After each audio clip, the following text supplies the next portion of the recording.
You're listening to Faith Connections podcast, where we are dedicated to connecting you to your faith. And now your hosts, Chris and Mari Torres. Hey guys, thank you for tuning in to Faith Connections. Chris and Mari Torres. Welcome back. We are continuing. It's going to be part 2 of This Is Not the End.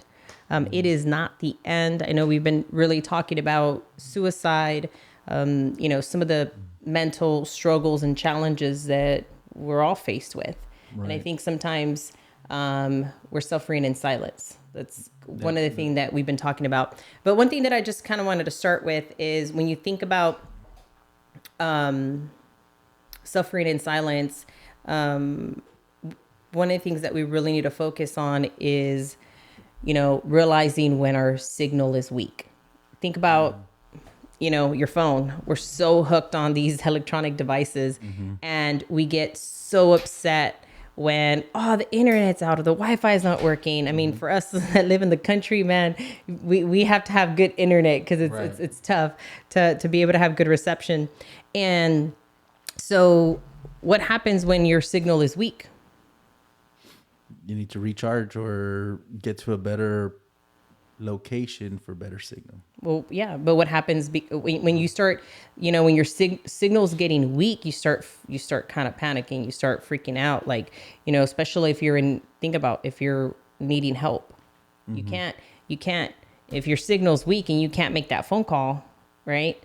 Man, you're like, what's going on? And I feel like in that same manner, that's how we kind of express and go through some of our emotions, and so we need to identify when our signal is weak. Identify what are we feeling, what's going on, what's causing us to feel this way. Interesting. Yeah, I didn't know you were gonna start off with that. I was like, well, if my signal is weak, I guess I go to the pigeons. Pigeons. I don't know. No, I was just thinking. Sorry, but no. Yes, the reason we're doing part 2 is because we don't realize how serious suicide is, how prevalent it is in the community, across the United States, in every community, how it affects everybody. And you're right, to start off with talking about our signal when we're going through these emotions, man, it's so important. And we've done a podcast on having a good tight-knit circle support system, right? And we had something like that. I think you need to ask yourself, where are you right now? And not physically, like, where are you, your location, your mental state, like, or emotional state. Ask yourself, right? That's right. At the beginning right now I want you to ask yourself, where are you right now? Are you happy? Are you sad? Are you excited? Are you depressed? Are you confused? Are you angry? Are you at peace? Do you feel like you're alone? Do you feel like no one understands you? Do you feel like no one cares? Are you hiding something? Is that what's causing, your issues, right? Because sometimes sin or hiding something and not being able to express it can affect you, right? So just sitting here listening to you talk about and the whole signal now it's stuck in my head. But I remember the old commercial. I think it was Verizon when they came out with their phones. Can you hear me now? Can you hear me now? Yeah. Can you hear me now? And of course he kept moving, right? The whole commercial was he was trying to move and trying to get obviously better signal. Can you hear me now? And I think now that you brought that up and now it's looping in my head, we can pretty much, the way I picture that in our life is that, are we getting to a better position? Are we moving? If we're feeling sorry for ourselves, then we need to get out of that pit of pity party or feeling sorrow. Yeah. If we're depressed, then we need to figure out a way to get out of that depression, right? So we need to move to a better position, a better spot to get better signal. Yeah. So that's what you got me thinking. Yes, and let me just add something, because you said something. It connects to this. I've been really thinking about this, and I know we've talked about having a good support system. Right. But I want to share this because it's important. Sometimes when you're experiencing a situation, and I personally have recently experienced this, and it really opened my eyes, is sometimes when your signal is weak and you're going to be moving around to get to a better spot to get that help, it's important that sometimes it's crucial and important that you don't necessarily seek help with the parties involved, right? And what I mean by that is if there's something that's going on, your family might not be the best support system because they have emotions. They're vested into the situation.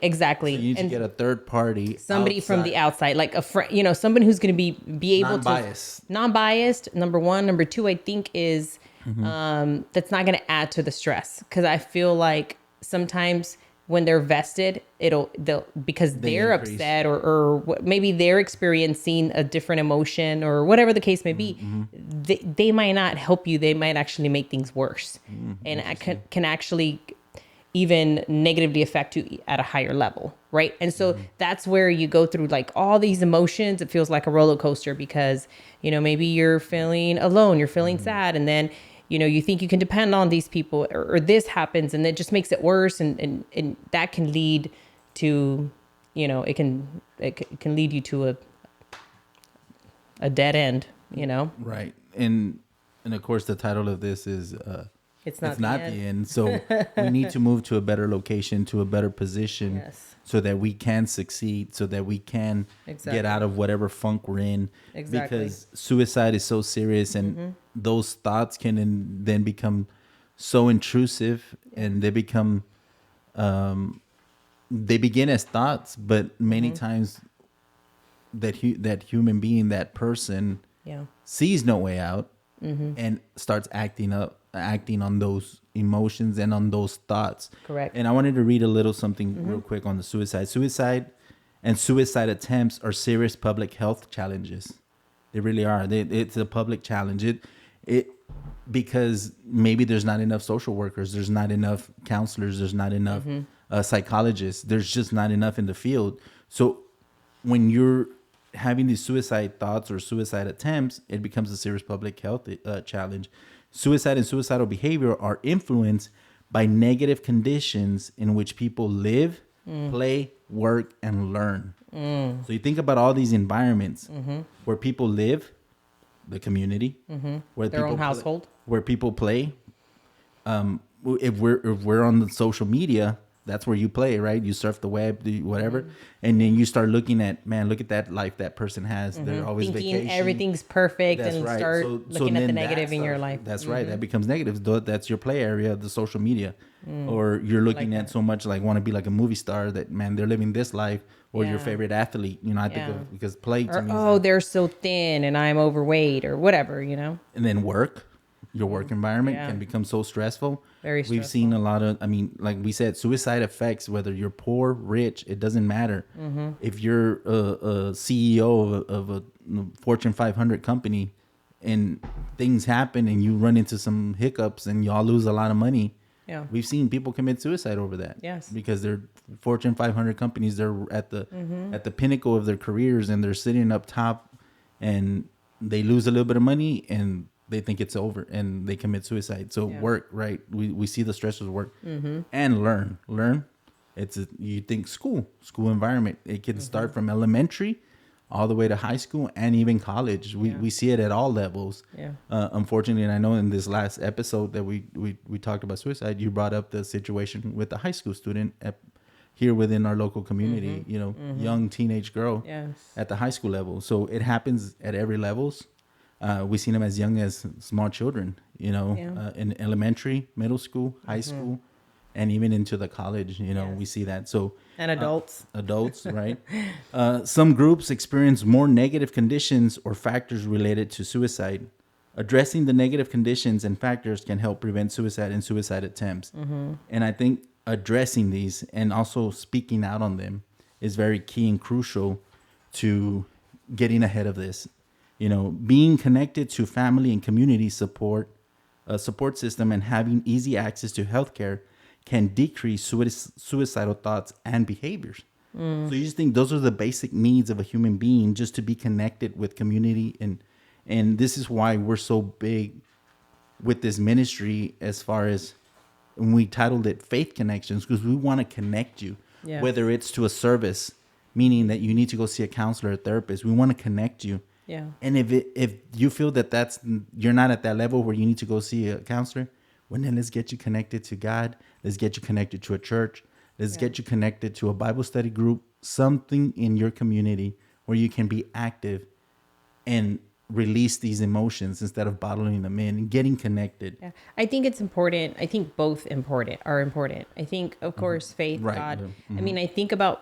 I mean, I'm a believer, right? We're believers, and I have someone that I can go to, and I do. And I have a close relationship, right? I pray, I'm able to read the word of God and be encouraged and continue to press moving forward.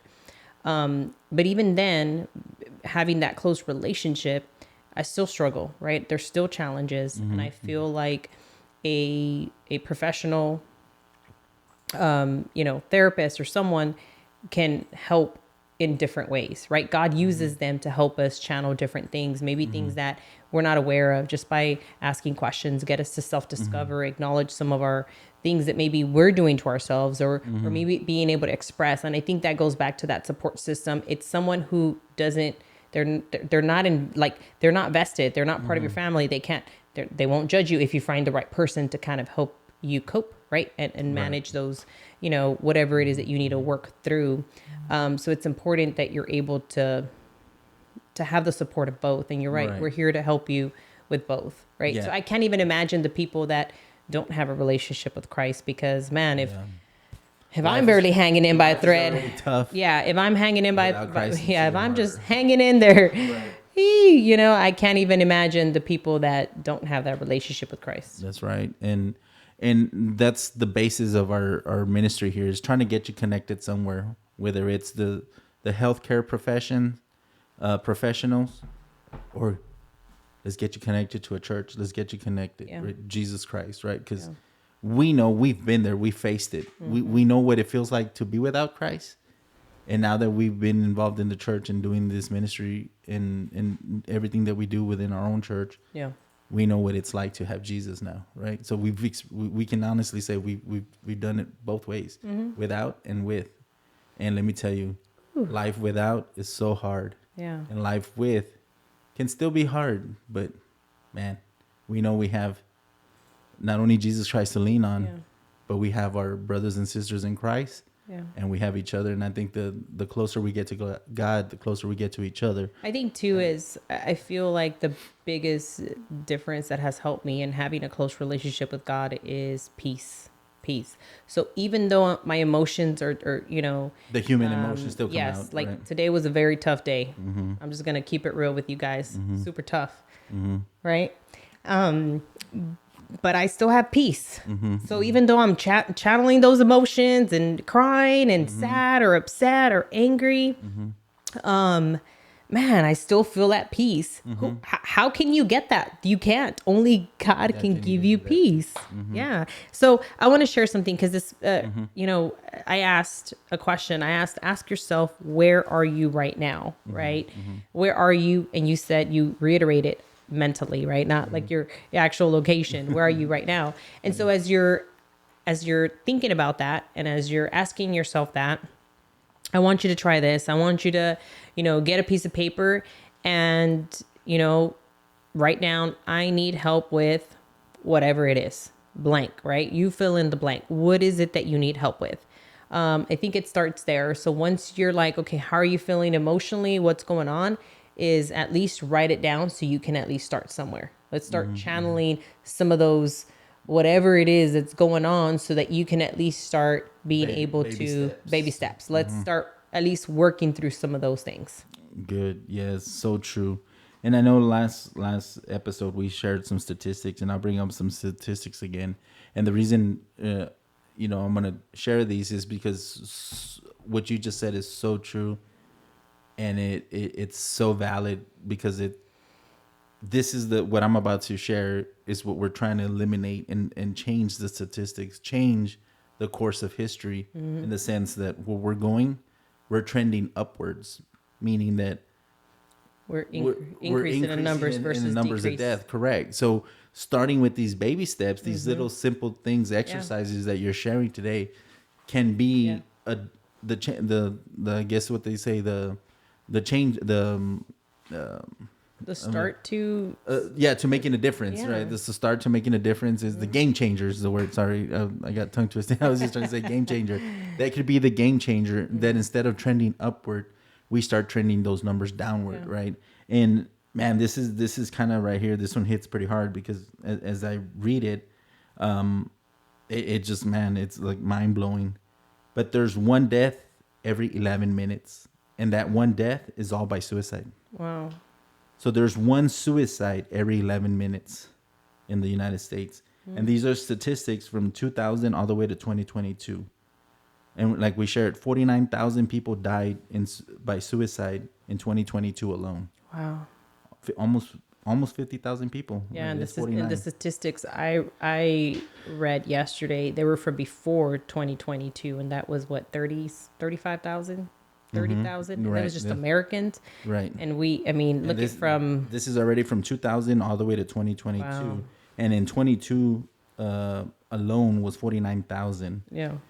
13.2 million people seriously thought about suicide. And this is what we're talking about. These thoughts can be so intrusive that 13.2 million, and these are just Americans, have seriously thought about suicide. So those 13.2 million are thinking of suicide. 3.8 million made plans to commit suicide. So that number's a little bit smaller than the 13, but they're still making a plan. Yeah. And of those who made a plan, 1.6 million people actually attempted suicide. So we're still in the millions. We're still trending in the millions. We start at 13.2 million people just thinking of suicide. Yeah. So you talked about right now just simple little exercises of jotting down, having a journal, jotting down your feelings, your emotions. Yeah. If you don't have that close knit circle of somebody who you can trust and go to, at least do that. to verbalize your emotions, then let's put it on paper. Yeah. Journal entry. Journal entry. So it starts, and we can start, like I said, trending these numbers downward because we're in the millions here. I mean, life, the United States has existed for many years, right? I'm thinking of 4th of July. That's why, right around the corner, the birth of America, independence. So I'm thinking America has existed for many years. Yeah. But the world has existed even longer than that. Oh, yeah. And every life is precious. It matters. And there's a purpose for your life. And there's so much to life. There's so much to explore. There's so much to learn, so much to do. Yeah. And yet we're caught up in thinking of how can we shorten our lifespan. Yeah. I'm trying to the doctor keeps telling me take this pill or get in the diet and exercise that it'll give you extra years of life, and I should do better at taking that advice to extend my life, right? Because I definitely don't want to die anytime soon. Yeah. If it's God's will, then so be it, right? Yeah. But I know that God has a purpose and a plan in my life, so therefore He's not gonna cut it short unless there's a purpose behind it, right? Right. Whatever His reasonings. Yeah. But in the meantime, I got to do whatever I can to keep myself healthy and keep extending that life. Do my part. Yeah. So to think of suicide and then to have a plan and then to act out on it, I'm taking away all that. Wow. Yeah. Shortening my life. And then I'm hitting the dead end. Man, when you said that, it hits. It does hit because like you said, it starts with a thought. You start thinking about it. You start planning it, right? It's you think about it, you plan it, and then you act on it. You do it. And that's what's scary is that, that's a high number. And all of those people, that's exactly what they did. It started with a thought. Whatever it was that they were experiencing, they felt overwhelmed, sad, whatever it was. And it was all based on a lot of emotions, a flare of emotions, a roller coaster of emotions. And it's just like, I can't. I just can't take it anymore. And then whatever caused them to then go to the next step. Well, let me start planning. Right. And then after they start planning it, they just start acting out on it. They do it. And then for those that attempted and they're maybe not successful, the risk and the probability of them attempting again and actually succeeding goes even higher. You know what I mean? Yeah. But I wanted to share some underlying, maybe you're sitting here and listening to this podcast and wondering, well, what can I do? How can I help out? How can I be part of the solution and bringing these numbers downward, right? And you're wondering, you're sitting here listening to this podcast. Let me give you some examples of the people that have these suicidal thoughts or that have acted out on suicides. And it's people who experience violence, including child abuse, bullying, or sexual violence, have a higher suicide risk. Veterans who have returned from combat trauma. And again, it boils down to trauma. Any kind of trauma that you've experienced in your life puts you at a higher risk for suicide thoughts, and then what they call suicidal ideations, and then suicidal plans, the planning phase, right? Yeah. So if you're the one that, man, I've lived a good life, I don't have any trauma, but you know somebody who does, then those are the people who you want to keep an eye on. Those are the people you want to get close to, and every once in a while reach out and just simply say, hey, I'm here. Hey, what's up? How's it going? Simple phone call, a text message can disrupt their thought process, can change the course of where that person's going. And just recently here at work, I know we've seen this movie, but it's been a while, and actually it's crazy that we're on this topic, but a man named Otto with Tom Hanks, OTTO, Otto. And the whole movie is based on that suicide. He wants to kill himself, and he's planning his suicide. Yeah. But he continues to get interrupted and disrupted. There's always neighbors are moving in, and he goes out and he's now dealing with them. Neighbors come over and bring him a mole, chicken mole. They're Hispanic, so they bring him mole. So this whole time he's planning his suicide. He's planning how he's gonna hang himself. He even goes to the department store and he buys 5 feet of rope because he's very specific how he wants to do it. And they give him a hard time at the register because they charge him for 6 feet of rope. And he's like, why do I have to pay for 6 feet? Well, sir, we could only charge you by the yard. And this is what so it becomes a big old thing. So guess what that does? It delays him. So anyways, we were watching that movie at work, right? We were having the TV on. You weren't working. So yeah, this was towards the end of the day. Okay, it was during our lunch break, but we had the TV going and that's the movie that was playing. So it caught my attention because here we are on the topic of suicide. And this guy, just simple little things, people in the community kept disrupting him from committing that suicide. And it was just a reminder for me is that if you know somebody who has been through some kind of trauma, is experiencing reach out. A simple phone call, reach out, check in. That's the difference that you can make in somebody's life. Yes. Yeah. And absolutely. if you're the one that's having these suicidal thoughts, reach out. Yeah. Reach out. If you don't want to reach out to, someone within that because maybe you don't feel that you're going to get that support, there's a suicide hotline. You can reach out to us. We have our phone number posted on our website. So you are more than welcome to give us a call. We have resources.